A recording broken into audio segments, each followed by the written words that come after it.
10,000 world के इस episode की शुरुआत में हम लिंगफैंग को देखते हैं, जो कि बहुत ही तेजी के साथ अपनी बेटी को बचाने के लिए जा रहा था। साथ ही वह थंडर ड्रैगन को बोलता है, थंडर ड्रैगन, क्या आपके पास कोई ऐसी चीज मौजूद है जो कि जय पर मेरी मदद कर सकती है?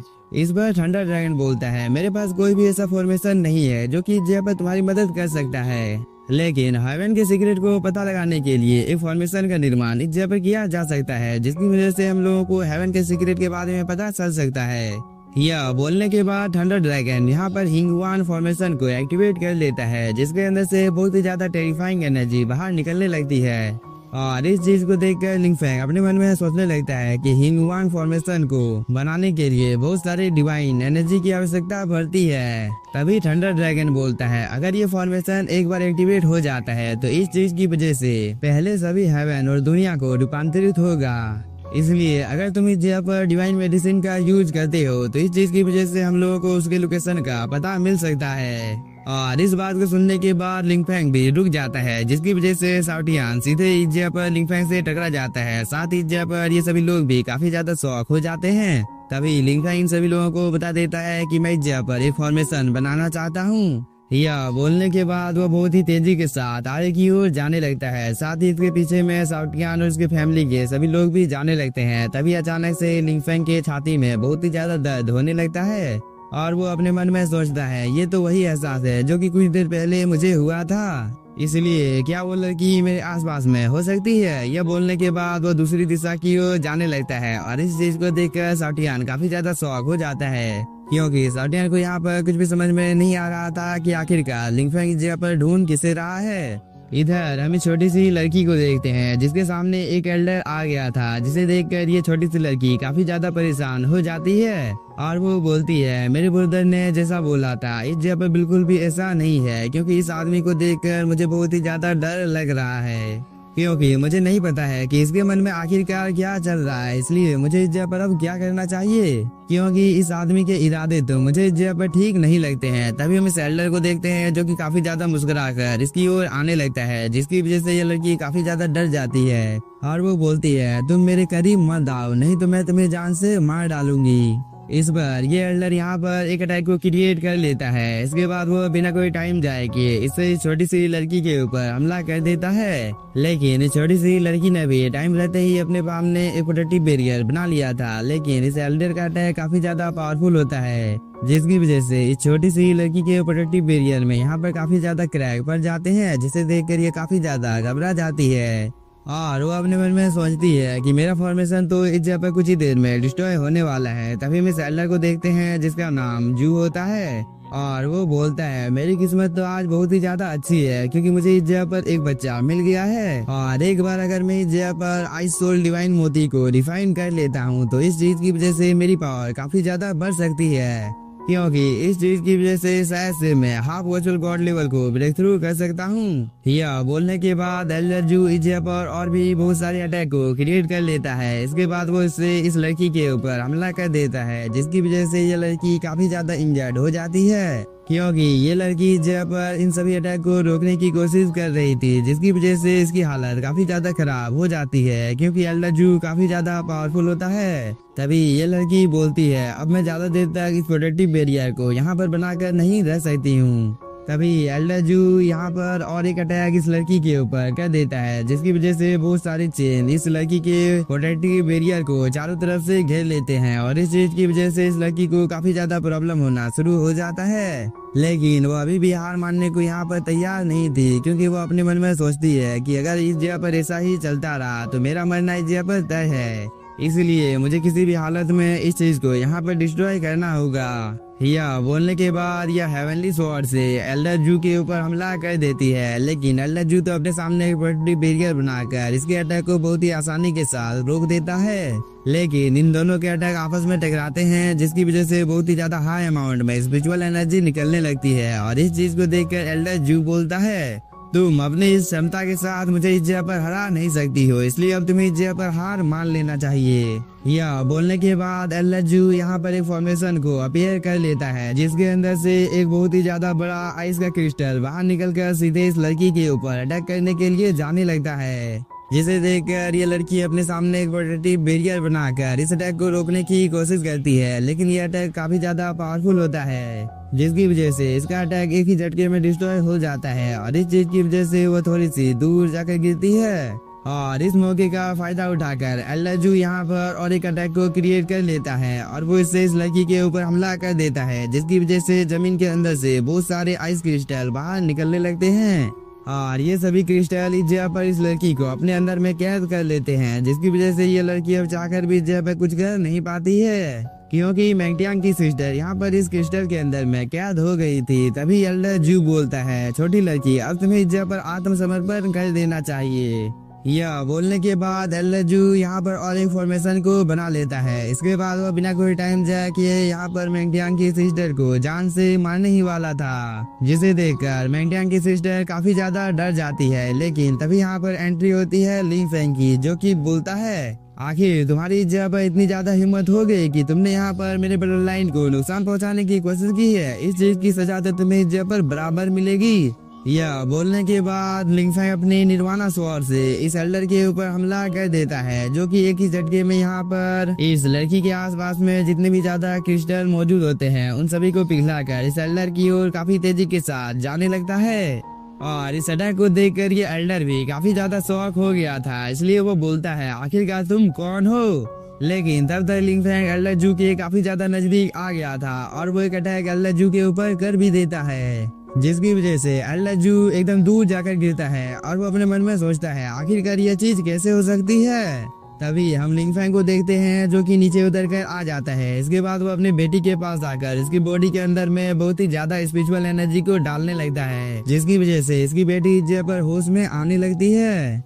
और इस चीज को देख कर लिंग फेंग इस जगह पर एक फॉर्मेशन को बना लेता है, जिसकी वजह से और भी ज्यादा तेजी के साथ इसकी बेटी की बॉडी के अंदर में स्पिरिचुअल एनर्जी चली जाती है, जिसकी वजह से वह होश में आ जाती है। इसके बाद वह जैसे ही अपने सामने लिंग फेंग को देखती है तो वो काफी ज्यादा खुश हो जाती है और वो बोलती है, पिताजी क्या मैं इस जगह पर सपना देख रही हूँ कि आप मेरे सामने हैं। इस पर लिंग फेंग बोलता है, क्या तुम अपना नाम मुझे बता सकती हो। इस पर ये लड़की बोलती है, मेरा नाम मैंग सिंगलिंग है और पिताजी फाइनली इतना ज्यादा मेहनत करने के बाद मैंने आखिरकार आपको ढूंढ लिया है। इस बात को सुनकर साटियान इस जगह पर काफी ज्यादा शौक हो जाता है और वो बोलता है, उस लेडी ने इस जगह पर जुड़वा बच्चों को जन्म दिया है, यानी कि मैंगटियांग और मैंग सिंगलिंग यहाँ पर लिंग फेंग के ही बच्चे हैं। यह बोलने के बाद साटियान इस जगह पर काफी ज्यादा खुश हो जाता है। इधर हम मैंग सिंगलिंग को देखते हैं, जो कि काफी ज्यादा रोने लगती है। इस पर लिंग फेंग बोलता है, तुम्हें इस जगह पर चिंता करने की कोई भी जरूरत नहीं है, क्योंकि अब इस जगह पर सब कुछ ठीक है। तभी साटियान भी यहाँ पर आ जाता है और वो इस लड़की को अच्छी तरीके से देखने के बाद बोलता है, ये तो बिल्कुल टियान की ही तरह दिखती है। इस पर मैंग सिंगलिंग यहाँ पर साटियान के साथ बहस करने लगती है। तभी लिंग फेंग बोलता है, तुम्हारी मॉम सच में 1000 साल पुरानी है।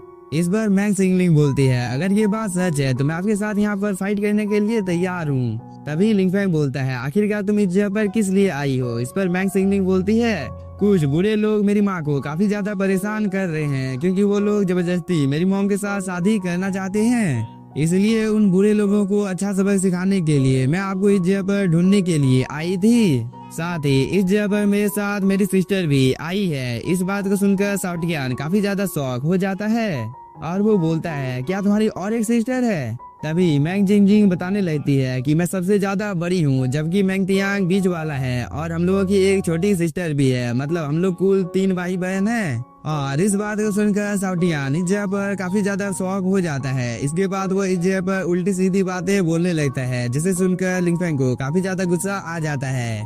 लेकिन पहले वो इस जगह पर अपनी बेटी के कानों को बंद करता है, क्योंकि साटियान यहाँ पर बहुत ही ज्यादा गंदी गंदी बातें बोल रहा था। साथ ही वह लिंग फेंग को इस जगह पर बहुत ही ज्यादा परेशान करने लगता है कि मास्टर आप तो सच में काफी ज्यादा ताकतवर हैं। इस पर लिंग फेंग को काफी ज्यादा गुस्सा आ जाता है और वो साटियान को खुद से दूर कर देता है। इसके बाद वो मैंग सिंगलिंग को बोलता है, आखिरकार तुम्हारी सिस्टर कहाँ है, क्या तुम इस चीज के बारे में हम लोगों को बता सकती हो। इस बार मैंग सिंगलिंग काफी ज्यादा परेशान हो जाती है और वो बोलती है, मेरी सिस्टर और मुझे उस तूफान ने अलग कर दिया था, इसलिए फिलहाल के लिए मेरी सिस्टर के बारे में मुझे कुछ भी पता नहीं है, क्योंकि वह खो गई है। इस पर लिंग फेंग बोलता है, तुम्हें चिंता करने की कोई भी जरूरत नहीं है, क्योंकि बहुत ही जल्द मैं उसे भी ढूंढ लूंगा। तभी मैंग सिंगलिंग बोलती है, पिताजी मेरी छोटी सिस्टर बहुत ही ज्यादा डरपोक है, इसलिए अगर मैं उसके साथ नहीं रहती हूँ तो वो काफी ज्यादा डर जाती है, इसलिए अभी उसके साथ क्या हो रहा होगा इस चीज के बारे में सोचकर ही मुझे इस जगह पर काफी ज्यादा डर लग रहा है।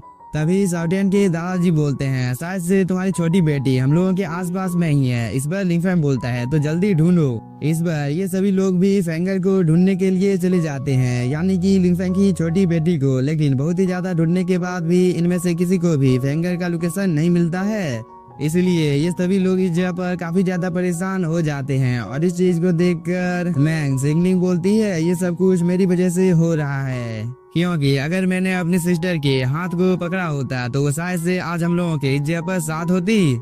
इस बार लिंगफैंग बोलता है, तुम्हें यहाँ पर डरने की कोई भी जरूरत नहीं है, क्योंकि शायद से वह किसी जगह पर छुपी होगी जिसके बारे में अभी हम लोगों को फिलहाल के लिए कुछ भी पता नहीं है। तभी साउटियान बोलता है, मैंग सिंगलिंग तुम्हें यहाँ पर चिंता करने की कोई भी जरूरत नहीं है, क्योंकि तुम्हारे पिताजी काफी ज्यादा पावरफुल हैं, इसलिए वो निश्चित रूप से अपनी छोटी बेटी फेंगर को ढूंढ लेंगे। तभी लिंगफैंग इन सभी को बोलता है, मेरी बेटी की खोज करने के लिए तुम लोग जितनी जल्दी हो सके किंगलोंग ट्राइब में जाओ और उस जगह पर जाकर एक फॉर्मेशन का निर्माण करो, ताकि जितनी जल्दी हो सके मेरी बेटी के लोकेशन के बारे में मुझे पता चल सके। इसके बाद हम लोगों को किंगलोंग ट्राइब का सीन दिखाया जाता है, जहाँ पर साउटलैंड के दादाजी ने सभी को लिंगफैंग की बेटी को ढूंढने का काम दे दिया था। साथ ही फॉर्मेशन को बनाने के लिए सभी सामग्री भी बहुत ही जल्द तैयार हो जाएगी, इसलिए अब तुम्हें इस जगह पर चिंता करने की कोई भी जरूरत नहीं है, क्योंकि हम लोगों ने अपने सभी रिश्तेदारों को इस चीज के बारे में बता दिया है, इसलिए सभी पावरफुल फोर्स से तुम्हारी बेटी को ढूंढने के काम में लग गए हैं। यह बोलने के बाद साउटलैंड के दादाजी यहाँ से चले जाते हैं। इसके बाद लिंगफैंग उस बुरे आदमी के बारे में पूछने लगता है, जिसके बारे में कुछ देर पहले मैंग सिंगलिंग ने लिंगफैंग को बताया था। इस पर मैंग सिंगलिंग बोलती है, वह हुआंगफू फैमिली से शादी का प्रस्ताव लेकर आया था और शादी के लिए एंचेस्टर ने भी हामी भर ली है। साथ ही एंचेस्टर ने मेरे भाई और मेरी माँ को कैद कर रखा है, इसलिए मेरी मॉम चाहकर भी अब कुछ कर नहीं सकती है, इसलिए मैं और मेरी बहन चुपचाप उस जगह से निकल गए ताकि हम लोग किसी भी हालत में आपकी तलाश कर सकें, क्योंकि हम लोगों के पास कोई भी रास्ता बचा हुआ नहीं था। इस बात को सुनकर साउटियान को काफी ज्यादा गुस्सा आ जाता है। इसके बाद वो मैंग सिंगलिंग को बोलता है, तुम सच में काफी ज्यादा बहादुर हो। साथ ही वो एंचेस्टर तो काफी ज्यादा बुरा निकला। इस बात को सुनकर लिंगफैंग को यहाँ पर काफी ज्यादा गुस्सा आ जाता है। तभी मैंग सिंगलिंग बोलती है, दादाजी भी काफी ज्यादा बुरे हैं, क्योंकि उन्होंने मेरे ब्रदर के हेवनली मोती को ले लिया है और उन्होंने अपना वादा भी नहीं निभाया है। इस बात को सुनकर लिंगफैंग इस जगह पर बिल्कुल शांत होता है। इसके बाद वो बोलता है, मैं उन सभी लोगों को अच्छा सबक सिखाऊंगा। तभी मैंग सिंगलिंग बोलती है, पिताजी क्या आप सच में एक ट्रू गॉड लेवल के कल्टीवेटर को हरा सकते हैं? इस पर लिंगफैंग बोलता है, तुम्हें यहाँ पर चिंता करने की कोई भी जरूरत नहीं है। पहले हम लोग इस जगह पर फेंगर को ढूंढते हैं, इसके बाद हम लोग उन सभी बूढ़े लोगों को ठिकाना लगा देंगे। या बोलने के बाद लिंगफैंग अपने पास से काफी ज्यादा मेडिसिन और ट्रेजर को बाहर निकाल लेता है। इसके बाद वह इन सभी को साउटियान को दे देता है और वो बोलता है, जितनी जल्दी हो सके अब फॉर्मेशन को बनाओ। इस पर साउटियान बोलता है, मास्टर अब आपको चिंता करने की कोई भी जरूरत नहीं है, भले ही इस चीज में मेरी जान क्यों ना चली जाए, लेकिन मैं इस चीज को कर ही रहूंगा, क्योंकि मैं भी किसी भी हालत में आपकी बेटी की रक्षा करना चाहता हूँ। इसके बाद हम लोगों को बाहर का सीन दिखाया जाता है, जहाँ पर साउटियन के पिताजी अपने सभी रिश्तेदारों को बोलता है, जो भी लिंगफैंग की बेटी को ढूंढ कर इस जगह पर लाएगा उसे एक वर्चुअल गॉड के 9 लेवल जितना पावरफुल फॉर्मेशन मिलेगा। इसलिए जितनी जल्दी हो सके तुम लोगों को अपने काम में लग जाना चाहिए, ताकि तुम लोगों को वह ट्रेजर प्राप्त हो सके। इस बात को सुनकर ये सभी भी यहाँ बोलकर यहाँ से जाने की तैयारी करने लगते हैं, लेकिन तभी इस जगह पर एक बहुत ही ज्यादा पावरफुल कल्टीवेटर आ जाता है और वो अपनी एनर्जी को रिलीज कर एक ही झटके में इस जगह पर जो प्रोटेक्टिव बैरियर बना हुआ होता है इसे डिस्ट्रॉय कर देता है। इस चीज को देखकर साउटियन के पिताजी काफी ज्यादा शॉक हो जाते हैं, क्योंकि ये ब्लैक ड्रैगन एम्परर इन दोनों को बाहर निकलने के लिए बोल रहा था, और ये जब दोनों बाहर निकल कर आ जाते हैं तो ये ब्लैक ड्रैगन एम्परर काफी ज्यादा गुस्से में लग रहा था। तभी साउटियन के दादाजी काफी ज्यादा परेशान हो जाते हैं और वो बोलते हैं, सुनो ड्रैगन किंग आखिरकार इस जगह पर क्या कर रहा है? तभी सुनो ड्रैगन किंग बोलता है, तुम लोगों ने ह्यूमन रेस के साथ हाथ मिला लिया है, इसलिए अब तुम लोगों को जान से मैं मार डालूंगा। क्योंकि तुम लोगों ने मेरे बहुत सारे पावरफुल कल्टीवेटर को जान से मारा है। यह बोलने के बाद स्नो ड्रैगन किंग इस जगह पर एक फॉर्मेशन को एक्टिवेट कर देता है, जिसके अंदर से बहुत ही ज्यादा खतरनाक ग्रेविटी प्रेशर बाहर निकल रहा था, जिसकी वजह से इन दोनों को अपनी जगह में खड़े होने में भी प्रॉब्लम हो रही थी। लेकिन इसी के साथ हम लोगों का ये एपिसोड हो जाता है खत्म। तो अगर आप लोगों को वीडियो पसंद आया होगा तो चैनल को सब्सक्राइब कीजिए और वीडियो को लाइक, और मेरे सेकंड चैनल का लिंक आप लोगों को डिस्क्रिप्शन में मिल जाएगा। तो अभी तक आप लोगों ने इसे सब्सक्राइब नहीं किया है तो जाकर उसे भी सब्सक्राइब कर लीजिएगा। और थैंक यू फॉर वॉचिंग।